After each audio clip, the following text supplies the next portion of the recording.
quand on a des révisions tarifaires, des adaptations, des nouveaux produits à sortir, quand on met à jour l'expérience client dans les plateformes numériques, on veut être en amont de ces décisions-là. Avec la disparition des cookies, les lois sur le consentement, etc., il fallait vraiment qu'on se concentre sur nos données primaires puis qu'on évalue vraiment le cœur de notre portefeuille client, son évolution dans le temps, pour faire en sorte qu'on soit au plus proche des comportements et de ce qu'on observe des clients pour faciliter par la suite la commercialisation, réduire nos coûts d'opération et maximiser notre ROI ou notre rentabilité globale.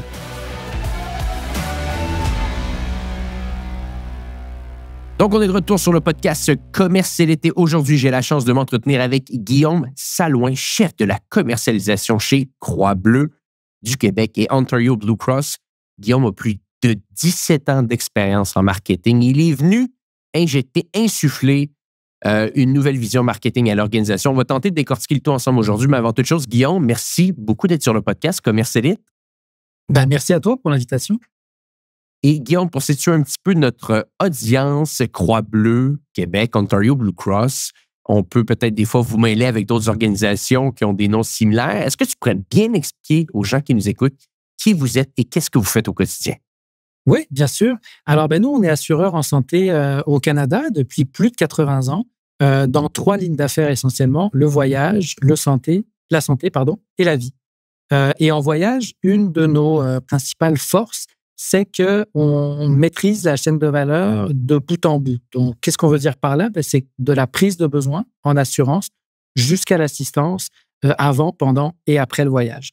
On a aussi une grande mission philanthropique qui vise à protéger, promouvoir et améliorer la santé et le bien-être des enfants et des adolescents. Donc, toutes nos actions philanthropiques se tournent autour justement d'offrir des soins adaptés et un soutien humain et aussi de réduire les inégalités afin de rendre la santé accessible au plus grand nombre. Et par ailleurs aussi, on a obtenu la certification meilleur employeur de Montréal en 2024. Oh, félicitations, intéressant. Et toi? Merci. Et dis-moi, toi, parce que là, ça fait longtemps que tu es dans le marketing, tu en as vu toutes sortes dans plusieurs catégories distinctes. Parle-nous un petit peu de ton entrée dans l'organisation. La question que j'aime toujours poser, c'est quel a été le diagnostic que tu as fait à l'arrivée? Qu'est-ce qui fonctionnait moins? Oui, quand je suis arrivé, le mandat là, qu'on m'a offert, c'était vraiment d'opérer un virage numérique aussi et puis d'insuffler un vent de commercialisation. Ce que je veux dire par là, c'est qu'avant, on avait un plan marketing qui était élaboré sur une saisonnalité basée sur un historique de vente, avec des profils clientèle qui étaient connus depuis des années. On se fiait beaucoup sur la notoriété, la réputation de l'entreprise, puis la fidélité un peu des audiences. On avait aussi des ventes numériques là, qui étaient plutôt limitées et les efforts en expérience client étaient plus axés vers le centre d'appel. Et autre chose aussi, les initiatives d'acquisition, elles étaient majoritairement pilotées à l'externe. Et puis, quand la pandémie est arrivée, évidemment, l'industrie du voyage a été pas mal bousculée. Ce qui a provoqué, en fait, une profonde réflexion sur nos manières de fonctionner, notre modèle d'affaires, etc. Et dès lors, il y a comme un comité multidisciplinaire qui s'est formé avec pour mission de mettre en place une offre qui visait à, dans le fond, inciter ceux qui voulaient voyager, malgré tout, pendant cette période, et donc les inviter à s'inscrire et favoriser, dans le fond, l'adhésion au programme de Croix-Bleue. Et ça a tellement bien fonctionné qu'à ce moment-là, ils se sont dit, pourquoi pas créer un département de commercialisation dont la mission, justement, ce serait de mieux ancrer les stratégies marketing en fonction, oui, des objectifs d'affaires de l'organisation, mais aussi des départements connexes, que ce soit les produits, la tarification, les ventes, le centre de relations clients. Donc, c'était un peu ça l'idée derrière quand moi je suis arrivé pour justement créer un département de commercialisation. C'est très intéressant parce que c'est rare qu'on utilise le terme commercialisation et j'aime beaucoup le terme parce que souvent, marketing, vente, au final, qu'est-ce qu'on fait? On est en train de commercialiser, mais pour commercialiser, les deux doivent se parler ensemble. Les deux doivent devenir doivent créer ensemble une synergie pour assurer, comme tu l'as si bien expliqué, une bonne commercialisation. Comment, par la suite, après avoir cette vision, ce mandat de commercialisation, d'être un petit peu plus numérique, tu as commencé à mettre des actions en place? Quelles ont été les premières étapes? Oui. Alors, la première grande étape, ça a été de définir le mandat de la commercialisation. Parce que moi, quand je suis arrivé là, j'avais une idée très claire de ce que je voulais faire et la direction était tout à fait en accord avec la vision des choses, ce qui n'était pas nécessairement le cas des départements autour et de l'organisation en elle-même. Ce que je veux dire par là, c'est qu'il y a peu de monde là, qui est familiarisé avec le concept de commercialisation. Donc, il fallait très clairement, dès le départ, identifier le mandat, les rôles et responsabilités des uns et des autres et évangéliser en quelque sorte ce que ça impliquait en termes de fonctionnement, d'organisation, de rôle, de vision aussi, à travers cette espèce de vision interfonctionnelle là, de connexion avec les autres départements. Puis il fallait aussi mobiliser par la suite les équipes sur la conception d'un premier plan de commercialisation pour que après ça, chacun se sente imputable, entre guillemets, des résultats de ce plan-là. Donc, évidemment, nous, au départ, là, le mandat de la commercialisation, c'était deux choses. La première affaire, c'était de générer des revenus en ligne. Comment on le faisait? En générant des leads qualifiés. Et de l'autre côté, fallait aussi générer des leads pour le centre d'appel. Donc, c'est un mandat un peu plus large que juste les revenus en ligne, c'est les ventes directes au sens large. Mm-hmm. Mais comment tu t'y es pris? Parce que ça, c'est fascinant. Je veux dire, une organisation comme la vôtre qui veut générer beaucoup de leads, de manière numérique, on s'entend. J'ai l'assurance, l'InsurTech en général, c'est très, très digitalisé dans les dernières années. Quels ont été les angles d'attaque? Quels sont peut-être les premiers canaux publicitaires que tu as attaqués? Oui. Alors, c'est sûr que une des premières choses, c'est qu'on a rapatrié nos activités de conversion en interne. Moi, quand j'ai formé l'équipe, je me suis assuré d'avoir quelqu'un qui soit spécialisé dans tout ce qui était search, etc., pour justement qu'on soit plus agile et plus autonome dans nos actions à ce niveau-là. De l'autre côté, on a aussi monté, avec l'équipe donnée qui fait partie de l'organisation, un KPI framework et on a monté des tableaux de bord qui visaient justement à mieux connaître notre clientèle, à avoir une vue plus précise de nos ventes et de l'impact de nos stratégies marketing numériques. On a aussi par la suite identifié des critères qu'on jugeait nous significatifs pour qu'on puisse déterminer des segments de clientèle. Le but étant qu'après ça, ces segments, on puisse les mesurer et qu'on puisse regarder si, oui, on va les chercher en termes d'acquisition, mais est-ce que par la suite, ils sont profitables et rentables? Mm-hmm. Et dis-moi, lesquels canaux numéro 1 vous avez attaqué? Parce que là, tu me parles de search, le volet assurance. Je sais que dans le passé, il y a eu des bons résultats également avec le Meta Ads. Est-ce que vous avez peut-être une stratégie SEO? Décortique-nous un peu le tout. Oui. Alors, une des premières choses qu'on a faites, c'est qu'effectivement, on a systématisé nos analyses de cannibalisation entre SEO et SEA. Parce que, comme on est une marque plutôt assez bien assise, là, que ce soit au Québec et en Ontario, on a une notoriété qui fait en sorte qu'on a un plutôt bon référencement organique. Mais ceci dit, quand on met en place des actions au niveau SEA, etc., on veut s'assurer d'un minimum de cannibalisation entre les deux pour justement maximiser notre ROI aussi. Donc, l'idée, c'était justement de mettre en place là, des tests au fur et à mesure de la saisonnalité pour vérifier que quand on met en place des grosses offensives au niveau SEA, on ne vient pas jouer dans les cours du SEO. Donc ça, c'était la première chose. La deuxième chose qu'on a fait aussi, c'est qu'on s'est adjoint à l'équipe de commercialisation une équipe intelligence d'affaires pour qu'on soit encore plus proche des données, pour qu'on puisse approfondir notre capacité d'analyse à la fois sur les tendances du marché, des consommateurs, etc., mais aussi sur notre propre connaissance client et notre propre connaissance du portefeuille client. Parce que, au-delà des tactiques, puis etc., ce dont on s'est aperçu, c'est qu'avec la disparition des cookies, avec les lois sur le consentement, etc., il fallait vraiment qu'on se concentre sur nos données primaires, puis qu'on évalue vraiment le cœur de notre profil, de notre portefeuille client, son évolution dans le temps, et qu'on puisse décider, tiens, tel segment, on voit qu'il y a une opportunité là, on va y aller avec tel canal et on va regarder ce que ça donne en termes de ROI par la suite. Intéressant. Et donc, votre donnée interne, comment que ça se matérialise sur un effort marketing? Est-ce que, exemple que je te donne ici, vous avez commencé à revoir concrètement peut-être votre stratégie emailing avec du data que vous aviez déjà? Est-ce que peut-être que vous avez restructuré certaines parties de votre site web pour augmenter le trafic à certains endroits de manière organique? Par la suite, peut-être essayer de le transformer d'une manière différente. Comment tu as capitalisé un petit peu sur cette donnée de base que vous pourriez peut-être utiliser ultimement, là? Ouais, tout à fait. Ben, la première chose, c'est sûr que on a identifié l'ensemble de notre écosystème numérique. Là, on a regardé les différents comportements qu'on voyait à travers notre écosystème.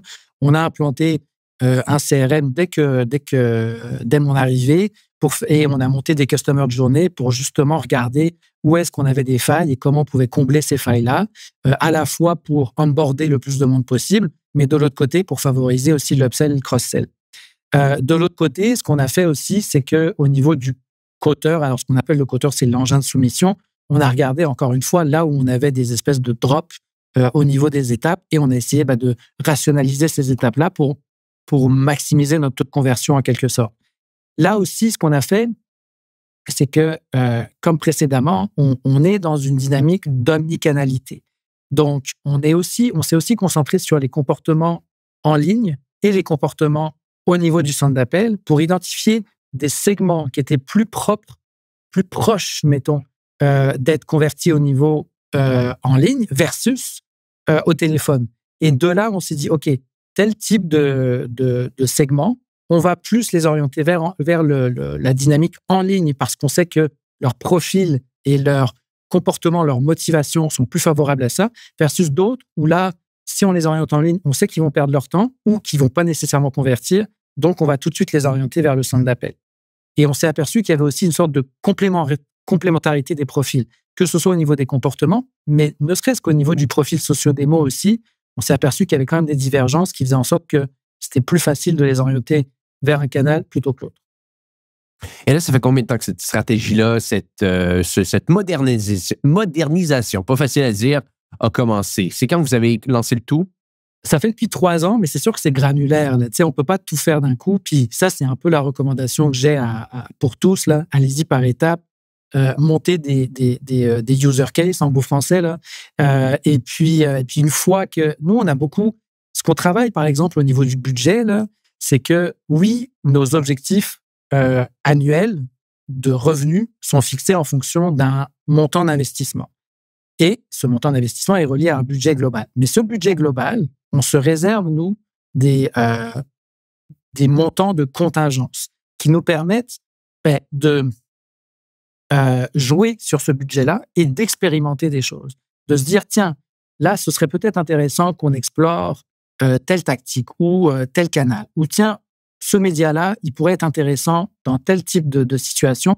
Est-ce qu'on peut l'essayer? Fait que ça fait en sorte qu'on peut pivoter rapidement en fonction aussi d'un environnement. Le voyage, par exemple, là, c'est tributaire de beaucoup de facteurs.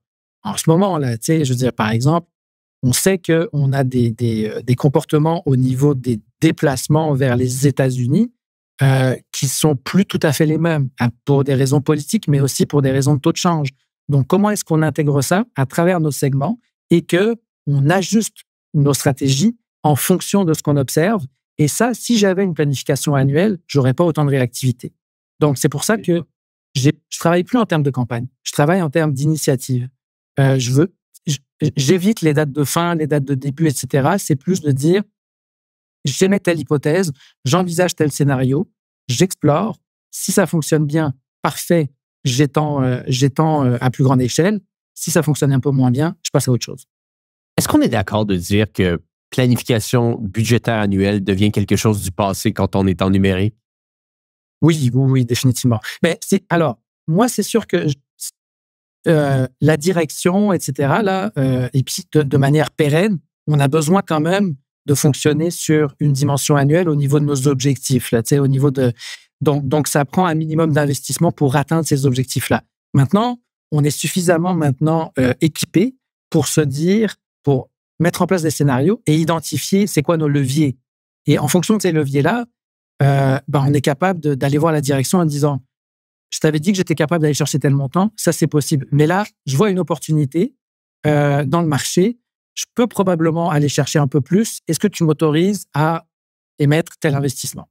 Mais moi, je suis dans un environnement d'actuariat. Hein. Donc, j'ai pas le choix de parier en termes de ROI.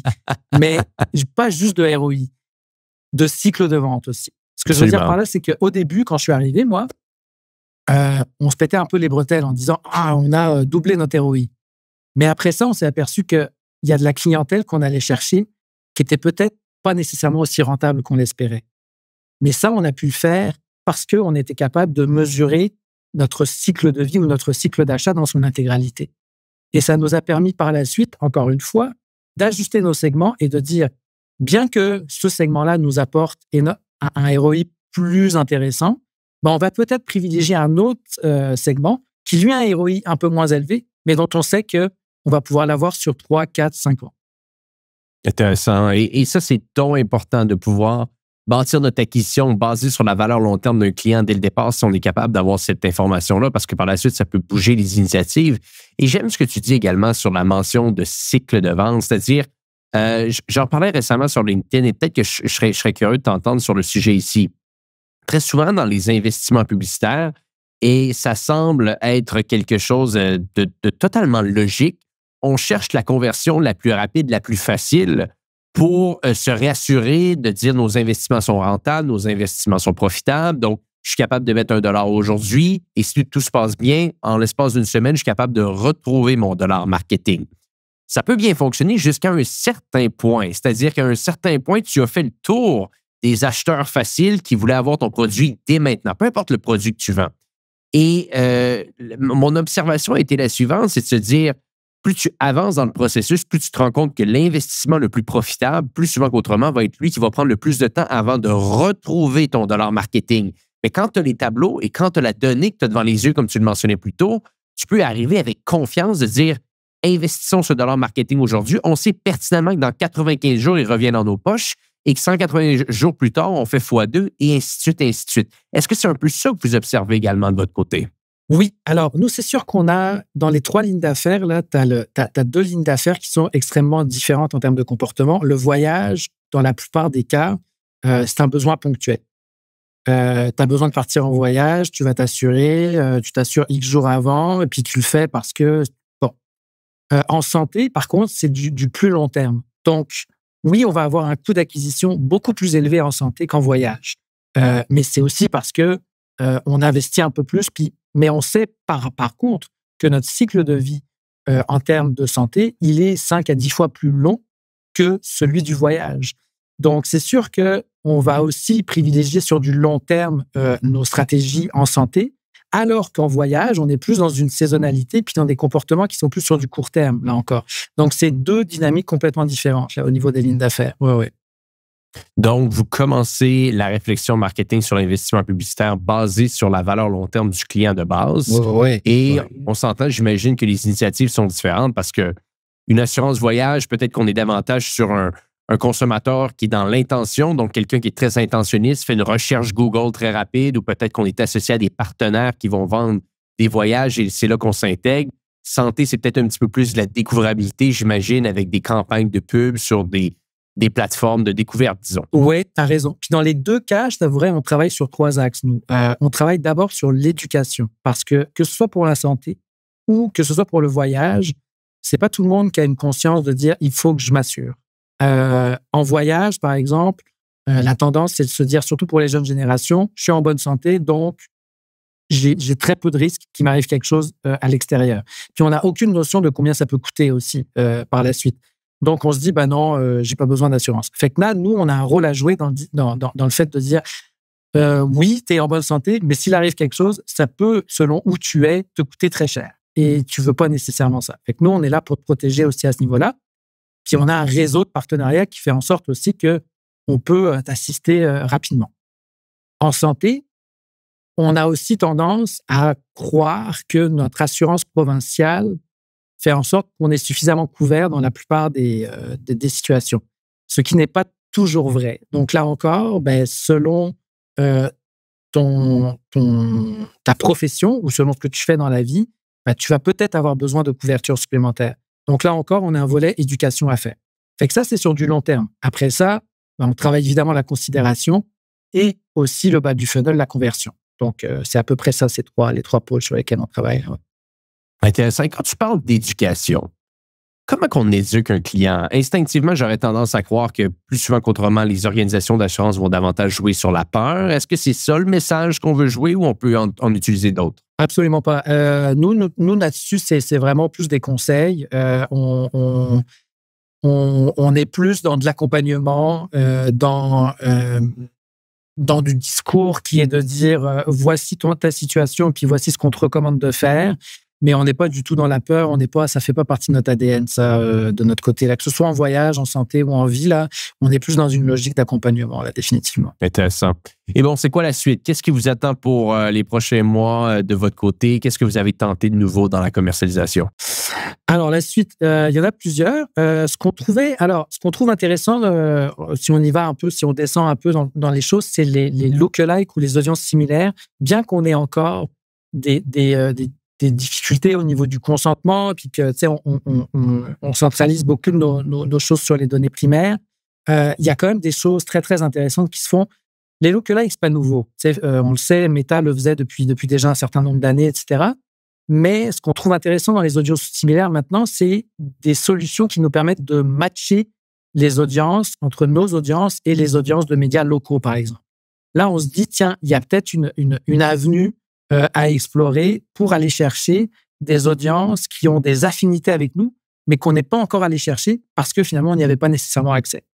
De l'autre côté, on va aller de plus en plus aussi on cherche de plus en plus à être en amont des décisions qui ne sont pas nécessairement naturellement liées à la commercialisation en tant que telle. Ce que je veux dire par là, c'est que quand on a des révisions tarifaires, quand on a des adaptations, des nouveaux produits à sortir, quand on met à jour l'expérience client dans les plateformes numériques, etc., on veut être en amont de ces décisions-là.